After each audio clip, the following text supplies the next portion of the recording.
Doctor Pedro Carmona Estanga, bienvenido a este programa, ya todos los conocen y nuevamente quiero darle la bienvenida a este canal Gobernanza Ciudadana Digital. Como bien le comentaba anteriormente, lo que buscamos es construir información basada en conocimiento, en personas que tienen esa experiencia real de vida sobre las situaciones y sobre lo que está aconteciendo hoy en día en Venezuela. Doctor, bienvenido. Muchísimas gracias, Roberto, por esta nueva invitación y es un gusto para mí, eh, tratar de contribuir justamente a la formación de opinión en un escenario pues tan complejo, cambiante, incierto, que está viviendo el país, no solo de ahora, sino desde hace pues ya bastante tiempo, ¿no? Sí. Doctor, la posibilidad de una intervención o una invasión en Venezuela ha sido un tema recurrente en los últimos días. Este análisis internacional, pues, nos ha llevado a diferentes interpretaciones. Más allá de de los cuentos o de las realidades de esos hechos, tipo tendría una profunda consecuencia geopolítica el impacto que ello pueda causar para la región, alterando el equilibrio y las relaciones diplomáticas. ¿Cómo evalúa usted la posibilidad del efecto geopolítico de una invasión en Venezuela y qué impacto tendría sobre la estabilidad regional y la alianza internacional? Efectivamente, el mundo está pues en gran expectativa sobre lo que vaya a ocurrir en Venezuela después de esta gran pues movilización naval y aérea que ha hecho Estados Unidos en el Caribe. Yo, en lo personal, descarto que uno de las alternativas o escenarios sea el de una invasión militar, ¿no? Yo creo que los Estados Unidos, inclusive a lo largo de varias administraciones, ha expresado que no expondrá la vida pues, de ni uno solo de sus soldados en Venezuela si es que no ocurre un movimiento interno, ¿no? Ujú. Que propicie el cambio y que pueda ocurrir más bien lo que podríamos considerar como un apoyo, ¿no? En Pero la ese caso invasión directa, hipotético, sí, perdone, sí, le sí. escucho. Ujú, No, la invasión directa yo la descarto como un escenario. Lo que estamos ujú, viendo es más bien una secuencia en la cual primero se declara como terrorista el Cartel de los Soles, se identifica a Nicolás Maduro como líder de ese cartel y luego entonces se permite o se autoriza una cierta intervención militar para combatir el narcotráfico. Es una forma de estrechar el cerco, de, si se quiere, debilitar un poco el régimen, pero que tiene una estrategia distinta a lo que sería pues una invasión militar clásica, ¿no? En un video reciente se señala que el chavismo o el madurismo, lejos de extinguirse, estaría preparando a ciertos sectores de la sociedad para mantenerse vigentes después de cualquier eventual inclusión o invasión. Usted ya bien señalaba que no cree que se vaya a dar, pero algún tipo de cambio abrupto de poder. ¿Cree usted que el chavismo está construyendo bases para sobrevivir políticamente a un escenario post-invasión o post-Maduro, entendiendo también de que tienen recursos suficientes para mantenerse seguir intentando su participación en el gobierno? Bueno, hay un hecho que yo creo que es importante, que hay que tomar en cuenta respecto al entorno internacional en que ocurre pues esta crisis prolongada de Venezuela. El mundo, sin lugar a dudas, está condenando mayoritariamente al régimen venezolano. No es solo Estados Unidos. El hecho de que se ratifique en una forma tan explícita, por ejemplo, en los informes de las Naciones Unidas, esta misión independiente que acaba de producir un informe eh, en donde las calificaciones son la existencia, además del problema del narcotráfico, de una maquinaria de terror, del aniquilamiento también de la disidencia de más de 2.000 detenciones arbitrarias, la existencia de secuestros, de torturas que, bueno, ya han sido identificadas y denunciadas durante también largo tiempo. Es decir, la existencia de una organización criminal que no solo consiste pues, en el problema del narcotráfico y de la minería ilegal, que ya son pues, hechos bastante graves, sino que todo esto confluye con la usurpación del poder, es decir, el desconocimiento de los resultados de las elecciones del pasado 28 de julio y muchas, digamos, acciones o ejecuciones con fines de naturaleza política. Es muy Mm. grave agregar justamente a estos escenarios de convertir a Venezuela pues, en un narcoestado el desconocimiento de la voluntad popular, la limitación a los derechos humanos, que por cierto están también pendientes de algunas definiciones por parte de la Corte Penal Internacional, donde vimos que ha habido pues cambios, concretamente pues en la inhibición a que fue un poco forzado el fiscal Khan después de más de 3.000 denuncias pues de violación de derechos humanos, la hegemonía informativa, eh, pues la ausencia de posibilidades de disentir sin el riesgo de una persecución importante. Entonces, ese cuadro más amplio que lo que pueda hacer en este momento la acción que esté cumpliendo Estados Unidos, sí coloca al régimen pues en una situación de cuestionamiento global bastante importante. Pero desde luego Bueno, el narcotráfico surge ahora como la principal, digamos, motivación de esta acción de Estados Unidos, ¿no? sí, bueno, un poco complementando lo que usted estaba comentando, algunos analistas afirman que paradójicamente la presión internacional y la narrativa de confrontación, esa narrativa de señalar de una u otra forma el gobierno por sus actuaciones desde el punto de vista eh, de narcotráfico o de movimientos irregulares. Esa confrontación más que debilitar al gobierno, se puede entender de que se han creado algunos vínculos, más bien se han reactivado algunos vínculos con países que en algún momento, sobre todo en las elecciones pasadas, se veían un poco alejados del gobierno de Maduro, como Colombia, Brasil, entre otros. Sí. En este momento ese vínculo se ha reactivado, se ha mejorado inclusive. Entonces cabe la pregunta, ¿está de acuerdo en que la coyuntura actual ha terminado fortaleciendo la relación internacional de Maduro? ¿Y qué significa esto para el futuro diplomático de Venezuela? ¿Puede convertirse esto más bien en una forma de cadena, de unirse para luchar contra lo que ellos consideran el imperio y los enemigos y todo esto? No, pues no hay duda de que las alianzas pues han estado presentes y de alguna manera sea no condenando las acciones que hemos anotado, las ejecutorias del régimen, sino también pues la existencia de vínculos que son más de naturaleza ideológica. Yo siempre he dicho que en Venezuela, en términos geopolíticos, ¿no? No solo hay una confrontación, pues, gobierno-oposición, la legitimidad o ilegitimidad del régimen, dado pues la evidente situación fraudulenta de las elecciones pasadas del 28 de julio, pero decía que en Venezuela confluyen 8 factores interesados en la permanencia del régimen, ¿no? Que son Cuba, que es la que ha tenido una influencia pues tradicional en Venezuela desde las épocas de Hugo Chávez, Rusia, China, Irán, en cierta forma Turquía, el Foro de Sao Paulo, el crimen organizado y la guerrilla colombiana.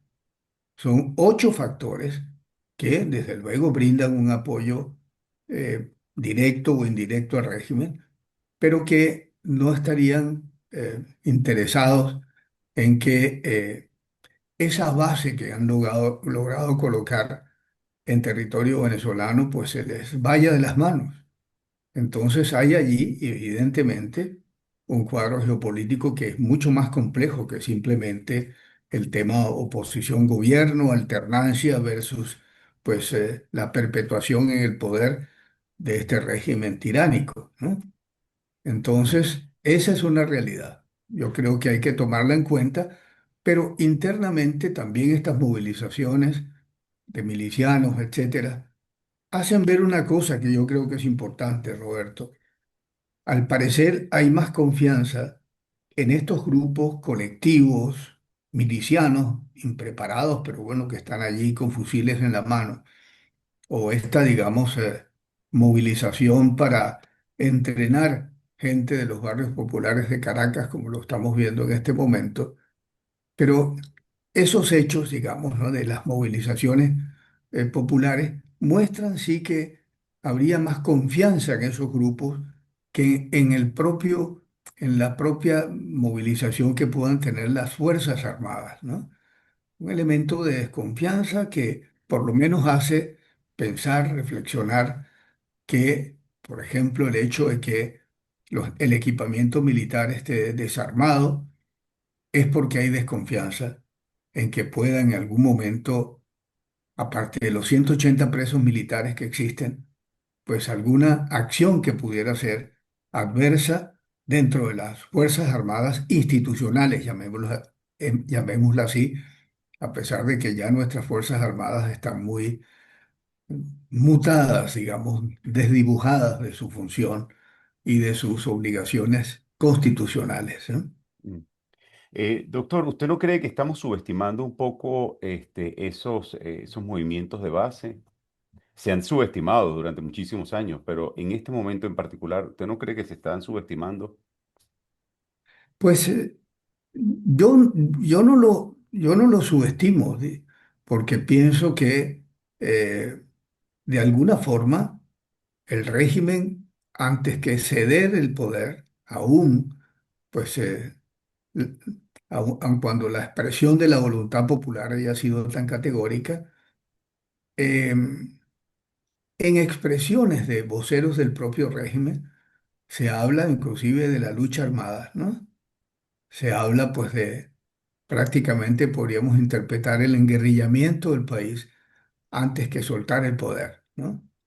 Entonces, no lo subestimo, no tienen una preparación y el alistamiento, inclusive el alistamiento militar, no es el mejor, pero podrían sí generar una situación caótica, estando de presente o de por medio la permanencia o la perpetuación que buscan en el poder, independientemente de lo que sea la voluntad popular, ¿no?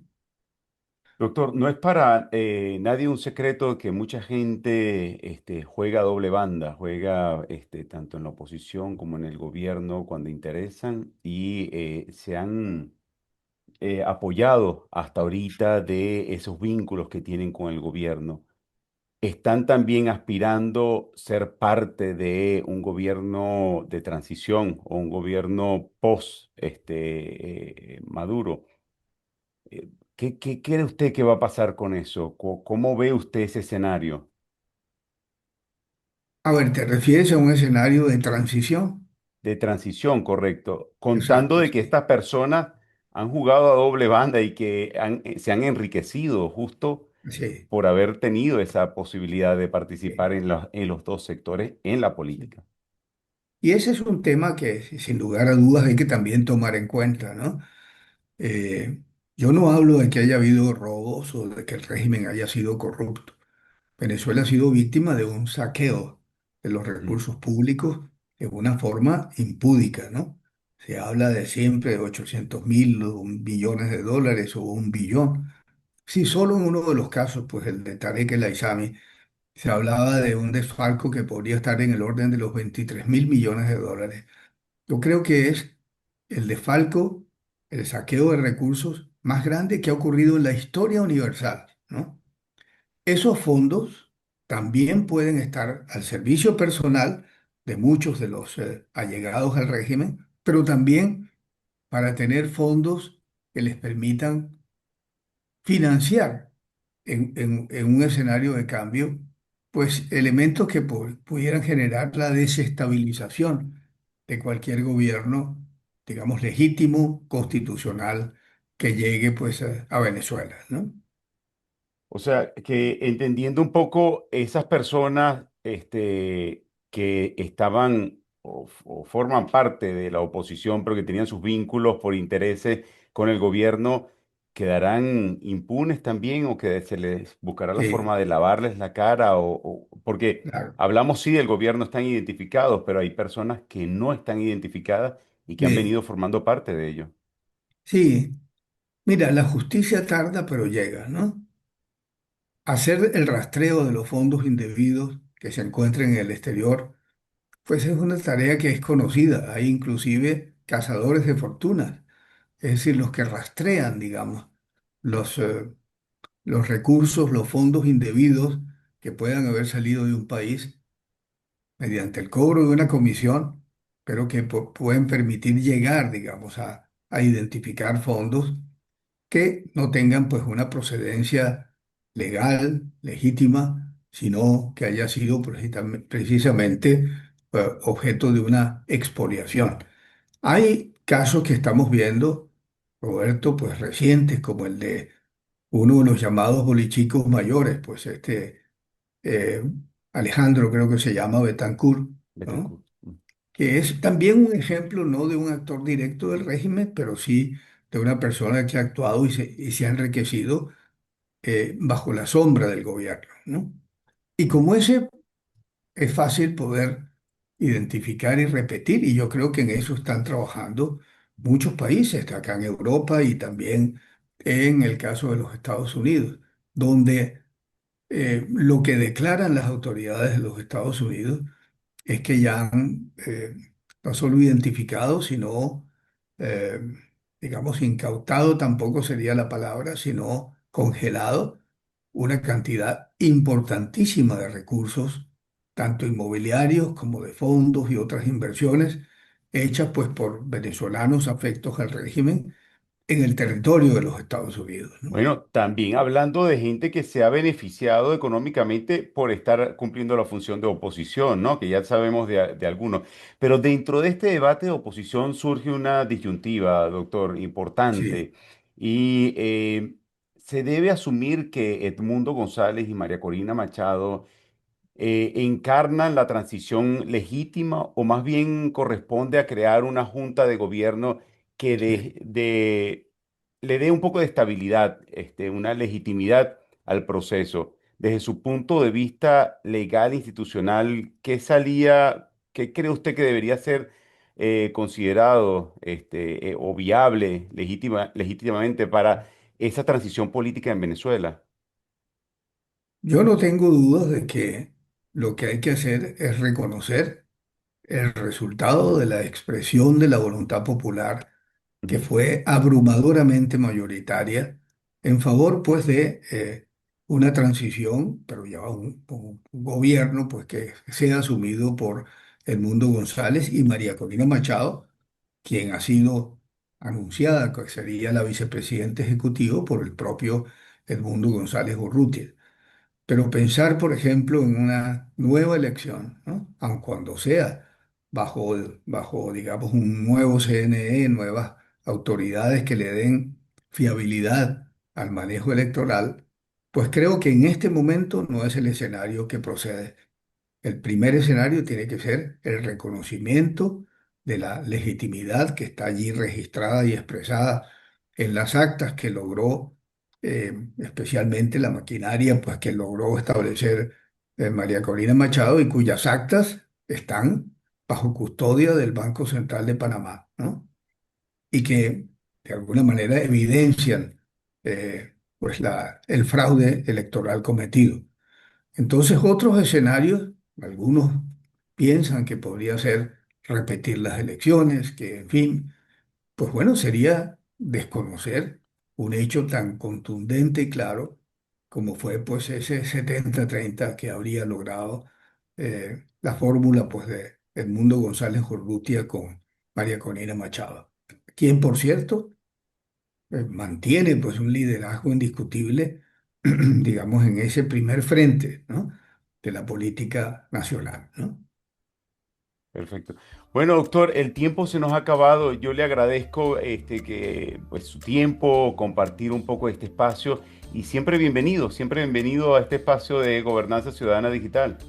Te agradezco mucho la invitación, Roberto, y recibo pues un cordial saludo, igual a que todos pues tus escuchas. Bueno, le deseo que se mejore igualmente. Eso Gracias espero. por estar con nosotros. Muchísimas gracias. Un cordial saludo, ¿no? Igualmente, Hasta, doctor. hasta Gracias. luego. Bueno.